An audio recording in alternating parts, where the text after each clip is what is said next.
بسم اللہ الرحمن الرحیم۔ باب المضمضۃ والاستنشاق من کف واحد۔ یہ باب ایک ہاتھ سے مضمضہ اور استنشاق کے بیان میں ہے۔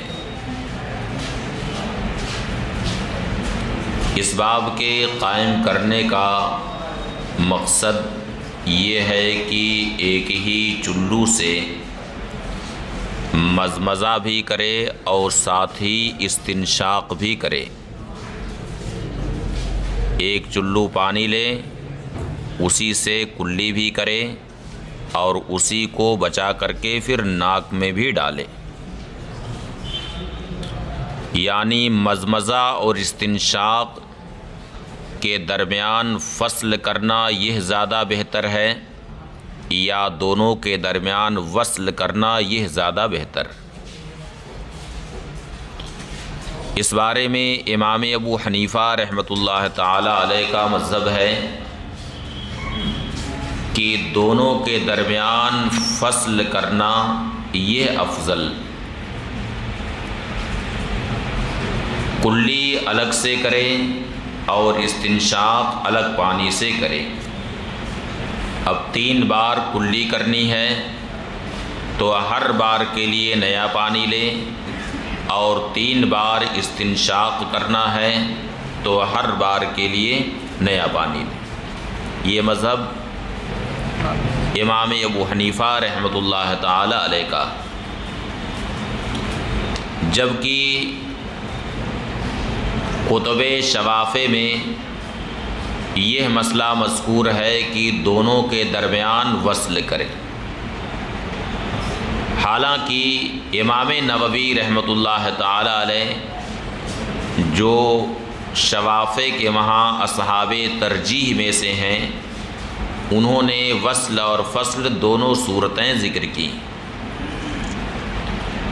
لیکن علماء شافعیہ یہ کہتے ہیں کہ دونوں کے درمیان وصل کرنا یہ زیادہ بہتر۔ تو امام ترمذی نے یہ باب یہ بتانے کے لیے قائم کیا ہے کہ مضمضہ اور استنشاق ان دونوں کے درمیان وصل کرے، اور اگر فصل کیا تو وہ بھی جائز ہے، اس میں بھی کوئی حرج نہیں۔ حدثنا یحییٰ بن موسیٰ حدثنا ابراہیم بن موسیٰ حدثنا خالد عن عمرو بن یحییٰ عن ابیہ عن عبداللہ بن زید رضی اللہ تعالی عنہ قال رأیت النبی صلی اللہ علیہ وسلم مضمض و استنشق من کف واحد۔ عمرو بن یحییٰ اپنے والد سے روایت کرتے ہیں، انہوں نے حضرت عبداللہ ابن زید رضی اللہ تعالی عنہ سے روایت کی۔ حضرت عبداللہ ابن زید نام کے 2 صحابی، ایک عبداللہ ابن زید ابن عاصم مازنی اور دوسرے ہیں عبداللہ ابن زید ابن عبد ربہ۔ عبداللہ ابن زید ابن عبد ربہ، یہ دونوں صحابی رسول ہیں۔ حضرت عبداللہ ابن زید ابن عبد ربہ رضی اللہ تعالی عنہ، یہ وہ صحابی رسول ہیں جنہوں نے خواب میں اذان کی کیفیت دیکھی تھی، جنہوں نے خواب میں 2 فرشتوں کو دیکھا تھا جو اذان کی تلقین کر رہے تھے۔ اس کی تفصیل باب الاذان میں انشاءاللہ آئے گی۔ وہ ہیں عبداللہ ابن زید ابن عبد ربہ، انہیں صاحب الاذان کہا جاتا ہے۔ اور یہ جو باب الوضو میں حضرت عبداللہ ابن زید ہیں، یہ عبداللہ ابن زید ابن عاصم مازنی، انہیں صاحب الوضو کہا جاتا ہے۔ وہ صاحب الاذان ہیں اور یہ صاحب الوضو ہیں۔ وہ فرماتے ہیں کہ میں نے نبی کریم صلی اللہ علیہ وسلم کو دیکھا کہ ایک ہاتھ سے مزمزہ بھی فرمایا، کلی بھی فرمائی اور استنشاق بھی فرمایا۔ فعل ذالک ثلاثا، نبی کریم صلی اللہ علیہ وسلم نے 3 بار ایسا کیا، یعنی 3 بار مزمزہ فرمایا، 3 بار کلی فرمائی اور 3 بار استنشاق فرمایا۔ اس حدیث سے وہ لوگ استدلال کرتے ہیں جو یہ کہتے ہیں کہ مزمزہ اور استنشاق کے درمیان وصل کرنا افضل، ان کی مستدل بھی یہ حدیث۔ امام ابو حنیفہ رحمۃ اللہ تعالی علیہ نے اس باب میں اس حدیث شریف سے استدلال کیا ہے جس کی روایت طلحہ ابن مصرف نے اپنے دادا حضرت کعب ابن عمرو یامی رضی اللہ تعالی عنہ سے روایت کی ہے۔ کعب ابن عمرو یا عمرو ابن کعب دونوں آیا، ان سے روایت کی۔ انہوں نے یہ کہا کہ رأیت النبی صلی اللہ علیہ وسلم توضأ فمزمز ثلاثا واستنشق ثلاثا ویاخذ لکل واحدۃ ماء جدیدا، یعنی میں نے نبی کریم صلی اللہ علیہ وسلم کو دیکھا کہ حضور نے 3 مرتبہ کلی فرمائی اور 3 بار استنشاق فرمایا اور ہر بار کے لیے نیا پانی لیتے تھے۔ اس کی روایت امام ابو داؤد نے اپنے سنن میں کی ہے اور امام دارقطنی نے بھی اپنے سنن میں اس حدیث شریف کی روایت کی۔ اس حدیث سے امام ابو حنیفہ رحمۃ اللہ تعالی علیہ نے استدلال کیا کہ مزمزہ اور استنشاق کے درمیان فصل کرے اور ہر بار کے لیے نیا پانی لے۔ لیکن یہاں من کف واحد حدیث شریف میں آیا ہے، اس تعلق سے ہمارے فقہائے احناف میں صاحب فتح القدیر امام ابن الحمام رحمۃ اللہ تعالی علیہ فرماتے ہیں کہ من کف واحد یہ تنازع فعلین کے باب سے، کس باب سے ہے؟ تنازع فعلین کے باب سے، یعنی اسے دونوں اپنا معمول بنانا چاہتے ہیں۔ فعل مزمزہ بھی مقتضی ہے اس بات کا کہ اس کا معمول بنے، اور فعل استنشقہ بھی اس بات کا تقاضا کر رہا ہے کہ اس کا معمول بنے۔ اور جب یہ اس باب سے ہے تو اب اس صورت میں دونوں کے لیے اس کو معمول بنایا جائے گا، لہٰذا اس عبارت کا مطلب ہوا مزمزہ من کف واحد و استنشق من کف واحد، مزمزہ من کف واحد و استنشق من کف واحد، یعنی ایک ہاتھ سے نبی کریم صلی اللہ علیہ وسلم نے کلی فرمائی، یعنی دونوں دست اقدس کا استعمال نہ فرمایا، ایک ہی ہاتھ سے حضور نے کلی بھی فرمائی اور ایک ہی ہاتھ سے استنشاق بھی فرمایا، یعنی دونوں ہاتھوں کا استعمال نہ فرمایا۔ یہ ہے توجیہ کی ہے امام ابن الحمام رحمۃ اللہ تعالی علیہ۔ اور اگر بالفرض یہ اپنے ظاہر پر محمول ہے اور اس حدیث شریف کا مطلب یہی ہے کہ حضور نے دونوں کے درمیان وصل فرمایا، تو بھی یہ بیان جواز پر محمول ہے، اس لیے کہ نفس جواز میں کوئی کلام نہیں ہے اور نفس جواز میں کوئی اختلاف ہے، بلکہ سارے ائمہ کا اس بات پر اتفاق ہے کہ وصل و فصل دونوں ہی صورتیں جائز ہیں۔ یہ اختلاف صرف افضلیت کا ہے کہ افضل کیا ہے اس بارے میں، سمجھ گئے؟ وفی الباب عن عبداللہ بن عباس، اس باب میں حضرت عبداللہ ابن عباس رضی اللہ تعالی عنہما سے روایت ہے، قال ابو عیسیٰ، امام ترمذی فرماتے ہیں، حدیث عبداللہ بن زید حدیث حسن غریب، حضرت عبداللہ ابن زید کی حدیث حسن غریب ہے۔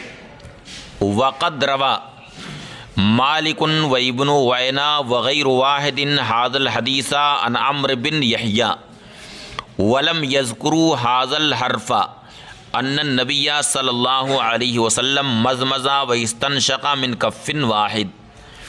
امام مالک اور ابن وینا، یہ سفیان ابن وینا، سفیان دو ہیں، ایک سفیان ابن سعید ثوری جنہیں امام سفیان ثوری کہا جاتا ہے، اور ایک ہیں امام سفیان ابن وینا، دونوں ایک زمانے کے محدث ہیں۔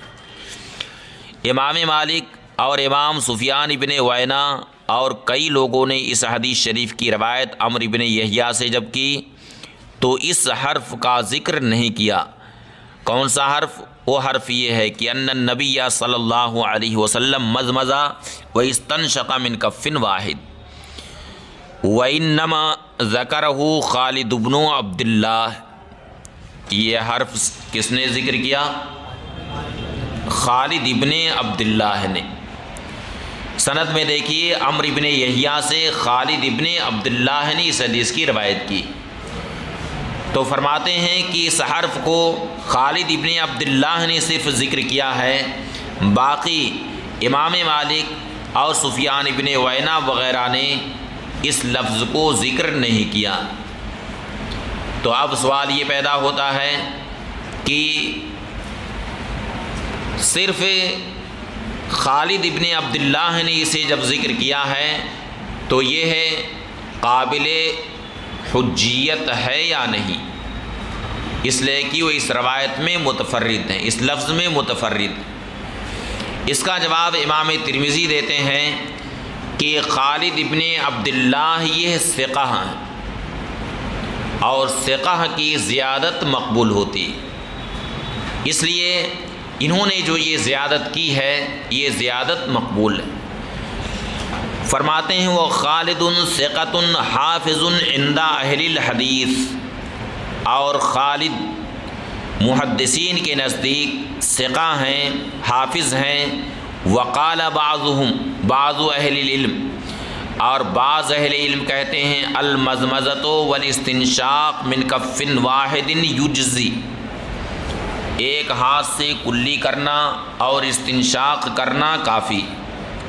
وقال بعضهم یفرقهما احب الینا، اور بعض اہل علم کہتے ہیں کہ دونوں کے درمیان تفریق کرنا، دونوں کے درمیان فصل کرنا وہ ہمارے نزدیک زیادہ پسندیدہ۔ وقال الشافعی، امام شافعی رحمۃ اللہ تعالی علیہ فرماتے ہیں ان جمعہما فی کف واحد فہو جائز، اگر دونوں کو ایک ہاتھ میں جمع کیا یعنی دونوں کے درمیان وصل کیا، ایک ہی ہاتھ سے اس نے کلی کی اور اسی ہاتھ سے استنشاق بھی کیا، فہو جائز، تو یہ جائز ہے۔ وَإِن فَرَّقَهُمَا فَهُوَ أَحَبُّ إِلَيْنَا، اور اگر دونوں کے درمیان تفریق کر دی تو وہ ہمارے نزدیک زیادہ پسندیدہ۔ یہ امام شافعی رحمۃ اللہ تعالی علیہ کا مذہب امام ترمذی نے یہاں پر ذکر کیا ہے، لیکن کتب شافعیہ میں وصل کو اختیار کیا گیا۔ اصل میں معاملہ یہ ہے کہ اکثر مسائل میں امام شافعی رحمۃ اللہ تعالی علیہ کے دو قول ہیں، ایک قول قدیم اور دوسرا قول جدید۔ قول قدیم اور جدید میں کیا فرق ہوتا ہے؟ امام شافعی رحمۃ اللہ تعالی علیہ ایک زمانے تک عراق میں رہے، چونکہ امام محمد رحمۃ اللہ تعالی علیہ امام شافعی رحمۃ اللہ تعالی علیہ کے سوتیلے والد ہیں، یہ رشتہ ہے دونوں میں۔ امام محمد امام شافعی کے سوتیلے والد ہیں، یعنی امام شافعی کے والد کے انتقال کے بعد ان کی والدہ نے امام محمد سے شادی کی تھی۔ تو امام محمد امام شافعی کے سوتیلے والد، اسی لیے امام شافعی کی تعلیم و تربیت میں امام محمد کا بہت بڑا دخل۔ تو ایک زمانے تک عراق میں رہے اور وہاں کتاب و سنت سے آپ نے مسائل کا استنباط کیا ہے، اجتہادات کیے ہیں۔ تو ایک قول وہ ہے امام شافعی کا جب تک آپ عراق میں رہے۔ پھر وہاں سے آپ مصر تشریف لے گئے۔ مصر تشریف لے جانے کے بعد علماء مصر سے بڑی بحثیں ہوئیں۔ پھر آپ نے اثر نو اجتہادات کیے، تو وہاں پہ آپ کے جو اقوال ہیں انہیں قول جدید کہا جاتا ہے۔ تو مصر تشریف لے جانے سے پہلے کا جو قول ہے وہ قول قدیم ہے، اور مصر تشریف لے جانے کے بعد کا جو قول ہے وہ قول جدید۔ تو شوافی کے وہاں اکثر مسائل میں قول جدید پر ہی فتویٰ ہوتا ہے، البتہ کچھ مواقع ایسے ہیں، کچھ مسائل ایسے ہیں جن میں وہ قول قدیم پر فتویٰ دیتے ہیں۔ بابٌ فی تخلیل اللحیہ، یہ باب ہے داڑھی کا خلال کرنے کے بیان میں۔ داڑھی کا خلال کرنا یہ سنت ہے یا مستحب؟ کیا ہے؟ سب کے نزدیک سنت ہے۔ صاحب ہدایہ نے کیا شمار کیا ہے اس کو؟ کیا کہا ہے؟ اس بارے میں ہمارے خود فقہائے احناف میں اختلاف ہے کہ سنت ہے یا مستحب، بلکہ امام ابو حنیفہ کا مذہب تو صاحب ہدایہ نے یہ ذکر کیا ہے کہ امام ابو حنیفہ کے نزدیک صرف مباح ہے تخلیل لحیہ، اور وجہ یہ بتائی ہے کہ سنت کہتے ہیں اکمال الفرض فی محلہ کو، فرض کو اس کے محل میں مکمل کرنا، اور داخل لحیہ یہ محل فرض نہیں۔ ہدایہ میں پڑھے ہیں کہ نہیں؟ پڑھے ہیں کہ سنے ہیں؟ پڑھے ہیں، اچھا، ہم تو سمجھے خالی سنے ہیں۔ لیکن امام ابن الحمام رحمۃ اللہ تعالی علیہ نے فتح القدیر میں فرمایا کہ صحیح یہ ہے کہ ہمارے نزدیک تخلیل لحیہ سنت ہے یا کم از کم مستحب ضرور ہے، اس لیے کہ اس تعلق سے کئی ایک حدیثیں آئی ہیں جن کی دلالت کم از کم استحباب پر ضرور ہوتی ہے، اس لیے ہمارے نزدیک بھی تخلیل لحیہ سنت ہے یا کم از کم مستحب۔ حدثنا ابن ابی عمر حدثنا سفیان بن عیینہ عن عبد الکریم بن ابی المخارق ابی امیہ ان حسان بن بلال قال رأیت عمار بن یاسر توضأ فخلل یدہ۔ عبد الکریم ابن ابی المخارق ابی امیہ حسان ابن بلال سے روایت کرتے ہیں۔ عبد الکریم ابن ابی المخارق کو جانتے ہیں آپ لوگ؟ کوئی تعارف ہوا ہے ان سے اس سے پہلے؟ تعارف تو ہوا ہے مگر بہت جلدی آپ لوگ بھول چکے ہیں۔ صفحہ 4 میں دیکھیے، انما رفع ھذا الحدیث عبد الکریم بن ابی المخارق، صفحہ 4 میں سطر نمبر 3، انما رفع ھذا الحدیث عبد الکریم بن ابی المخارق وہو ضعیف عند اہل الحدیث۔ پڑھیں کہ نہیں اس سے پہلے؟ پڑھے ہیں نا کہ عبد الکریم بن ابی المخارق یہ محدثین کے نزدیک ضعیف ہیں۔ اتنی جلدی آپ لوگ بھول گئے؟ حافظہ آپ لوگوں کا اتنا کمزور ہو چکا ہے۔ اس زمانے میں اگر اصحاب جرح و تعدیل موجود ہوتے تو آپ لوگوں کے سوء حفظ کی وجہ سے اس پوری جماعت کی روایتوں کو یکسر رد کر دیتے کہ یہ سب سوء حفظ کے شکار تھے، ان کی روایت قابل قبول نہیں۔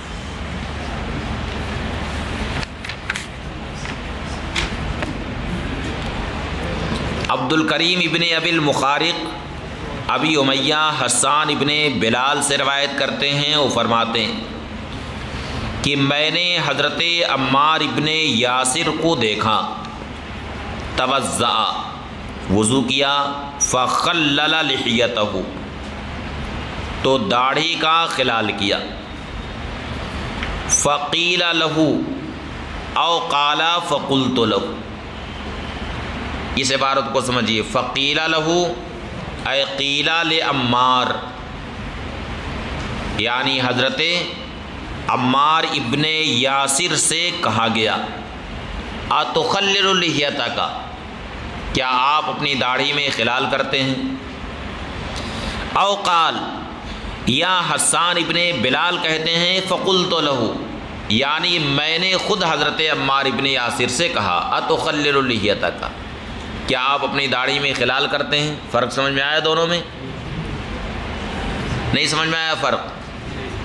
فقیل لہ اے فقیل لعمار، یعنی حضرت عمار ابن یاسر نے جب داڑھی میں خلال کیا تو ان سے کہا گیا کہ کیا آپ اپنی داڑھی میں خلال کرتے ہیں؟ او قال، یا حسان ابن بلال نے خود کہا کہ فقلت لہ، یعنی میں نے ان سے کہا، اتخلل لحیتک، کیا آپ اپنی داڑھی میں خلال کرتے ہیں؟ یعنی راوی سے یہاں پر شک ہوا کہ فقیلہ لہو کہا یا فقلت لہو کہا، تو اب پہلی صورت میں یہ متعین نہیں ہے کہ حضرت عمار ابن یاسر سے کس نے یہ بات کہی کہ کیا آپ اپنی داڑھی میں خلال کرتے ہیں، مگر دوسری صورت میں یعنی او قال قلت لہو، یعنی اس صورت میں یہ متعین ہو جاتا ہے کہ یہ بات کس نے کہی ہے ان سے، کس نے کہی؟ حضرت حسان ابن بلال نے کہا کہ فقلت لہو، یعنی میں نے حضرت عمار ابن یاسر سے خود کہا، خود ان سے میں نے پوچھا، اتخلل لحیتک، کیا آپ اپنی داڑھی میں خلال کرتے ہیں؟ قال، تو حضرت عمار ابن یاسر نے فرمایا، وما یمنعنی ولقد رأیت رسول اللہ صلی اللہ علیہ وسلم یخلل لحیتہ، مجھے داڑھی کے خلال سے کون سی چیز روک سکتی ہے جب کہ میں نے نبی کریم صلی اللہ علیہ وسلم کو خود دیکھا کہ سرکار علیہ الصلاۃ والسلام اپنی ریش مبارک میں خلال فرما رہے تھے۔ تو جب میں نے خود یہ دیکھا ہے تو حضور کا یہ عمل ہمارے لیے یقیناً لائق عمل ہے، نمونۂ عمل ہے۔ لقد کان لکم فی رسول اللہ اسوۃ حسنہ، اس بنیاد پر میں بھی داڑھی کا خلال کرتا ہوں۔ حدثنا ابن ابی عمر حدثنا سفیان عن سعید بن ابی عروبہ عن قتادہ عن حسان بن بلال عن عمار عن النبی صلی اللہ علیہ وسلم مثلا، یعنی سفیان نے سعید ابن ابی عروبہ سے روایت کی، انہوں نے قتادہ ابن دعامہ سدوسی سے روایت کی، وہ حضرت حسان ابن بلال سے روایت کرتے ہیں، ان عمار عن النبی صلی اللہ علیہ وسلم مثلا۔ وفی الباب، اس باب میں ام المؤمنین عائشہ صدیقہ، ام المؤمنین ام سلمہ، انس ابن مالک، عبداللہ ابن ابی اوفا اور حضرت ابو ایوب انصاری رضی اللہ تعالی عنہم سے روایت۔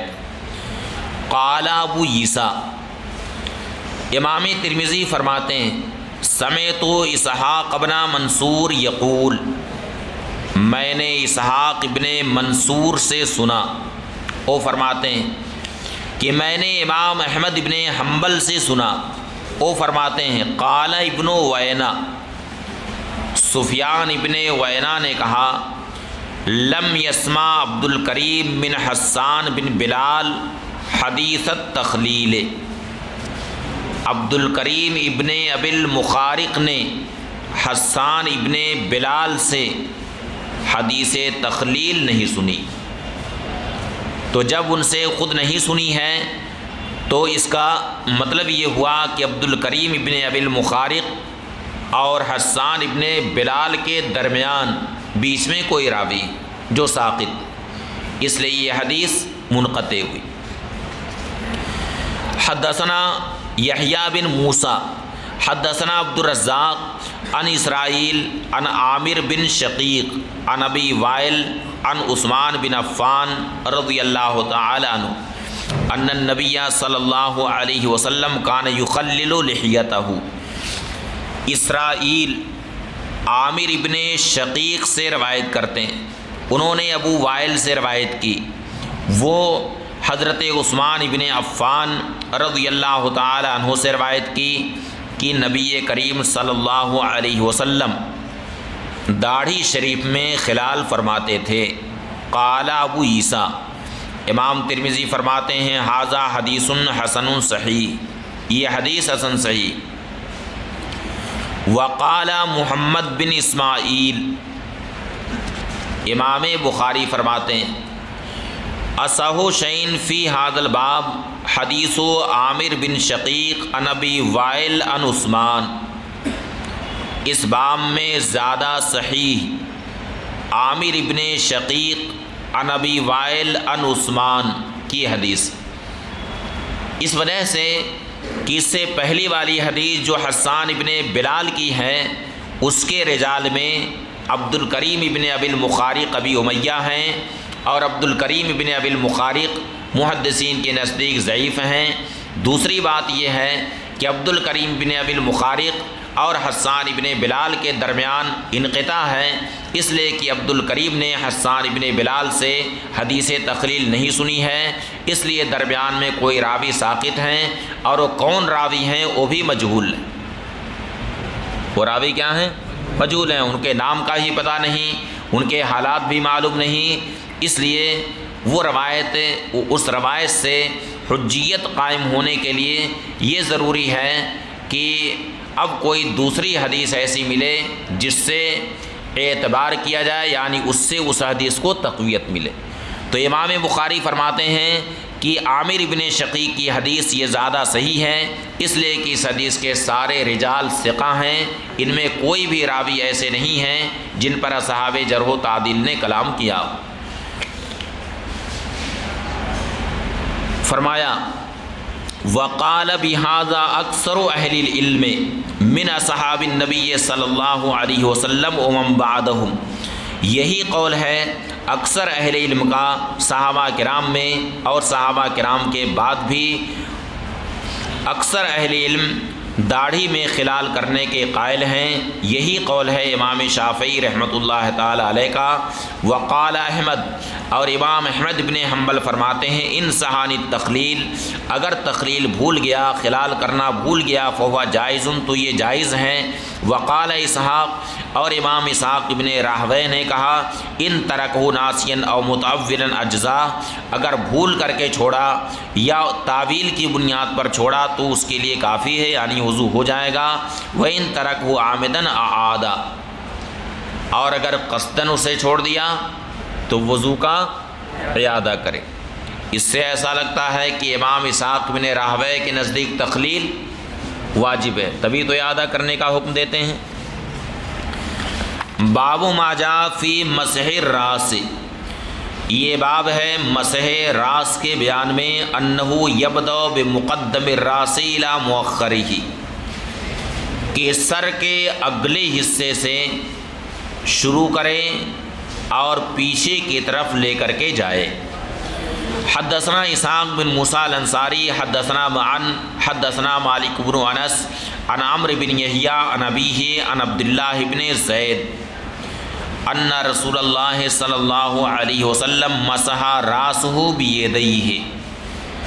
امام مالک عمرو بن یحییٰ سے روایت کرتے ہیں، انہوں نے اپنے والد سے روایت کی، وہ حضرت عبداللہ ابن زید رضی اللہ تعالی عنہ سے روایت کرتے ہیں کہ نبی کریم صلی اللہ علیہ وسلم نے سر اقدس کا مسح فرمایا دونوں ہاتھوں سے۔ فاقبل بہما وادبر،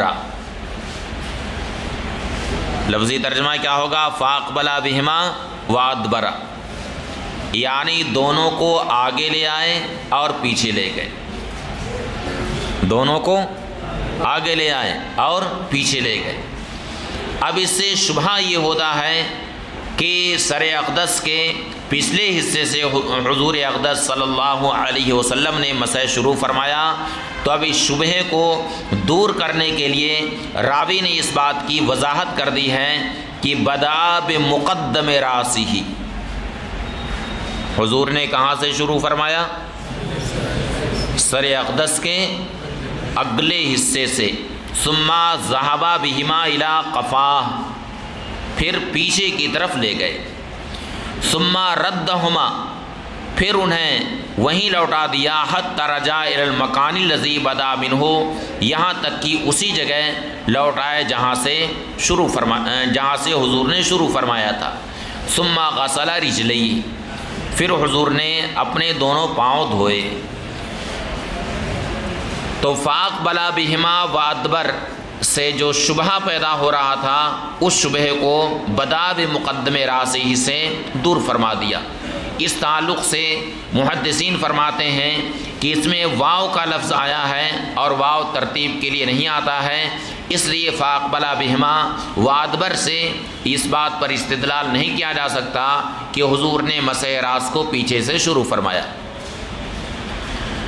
اور فی الباب، اس باب میں حضرت امیر معاویہ مقدام ابن مادی کریم اور ام المؤمنین عائشہ صدیقہ رضی اللہ تعالی عنہم سے روایت۔ قال ابو عیسیٰ، امام ترمذی فرماتے ہیں حدیث عبداللہ ابن زید اصح شیء فی ھذا الباب وحسن، حضرت عبداللہ ابن زید کی حدیث اس باب میں اصح اور احسن ہے۔ وبہ یقول الشافعی واحمد و اسحاق، یہی قول ہے امام شافعی، امام احمد ابن حنبل اور امام اسحاق ابن راہویہ کا۔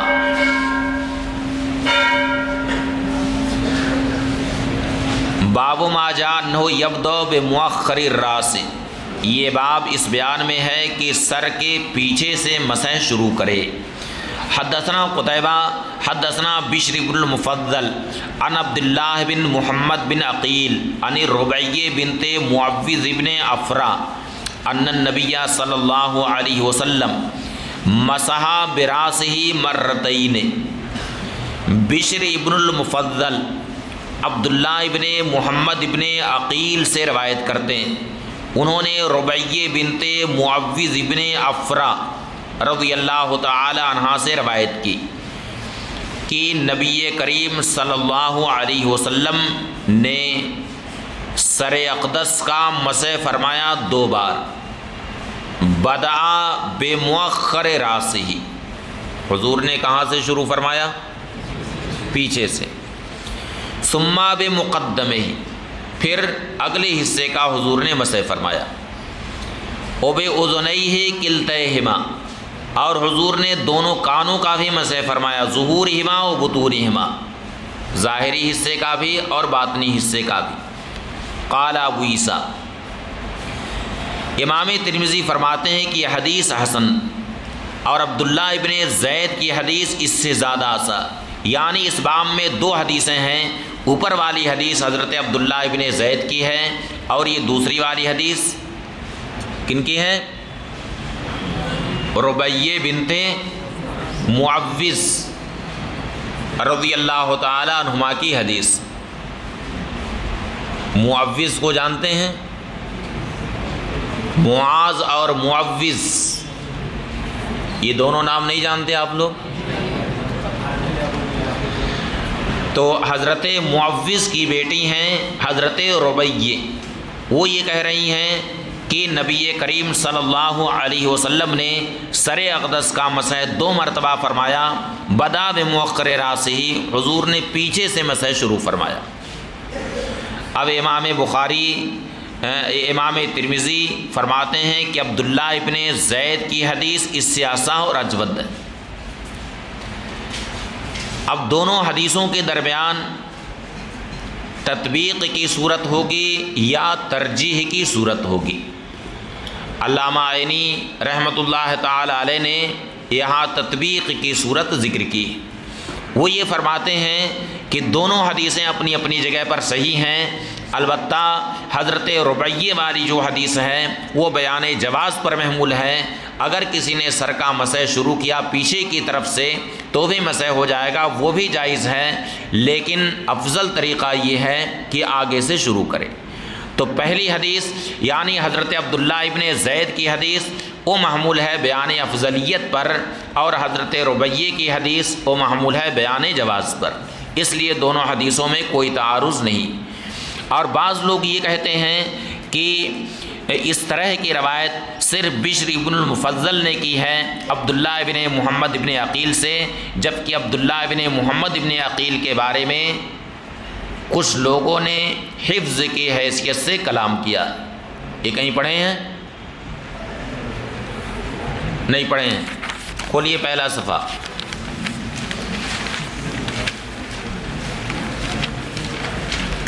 صفحہ نمبر 3 دیکھیے، سطر نمبر 5۔ وعبداللہ بن محمد بن عقیل، ملی عبارت؟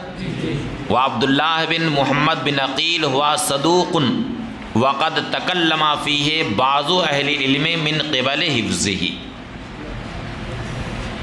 صدوق ہیں مگر ان کے بارے میں بعض اہل علم نے ان کے حفظ کی حیثیت سے کلام کیا، یعنی صدوق تو ہیں لیکن ان کے حفظ پر کلام کیا۔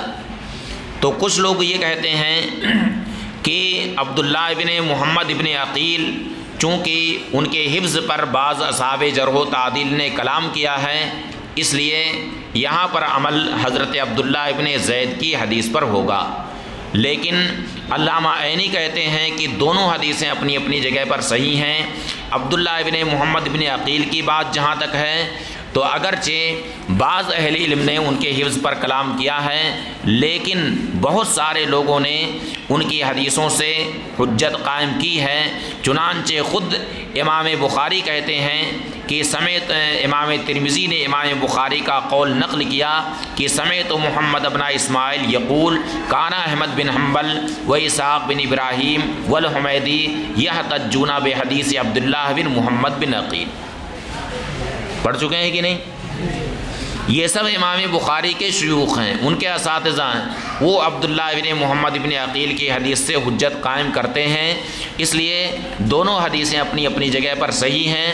البتہ حضرت عبداللہ ابن زید کی حدیث بیان افضلیت پر محمول ہے، اور حضرت ربیہ کی حدیث بیان جواز پر محمول ہے، اس لیے دونوں میں کوئی تعارض نہیں۔ وقد ذهب بعض اہل الکوفۃ الی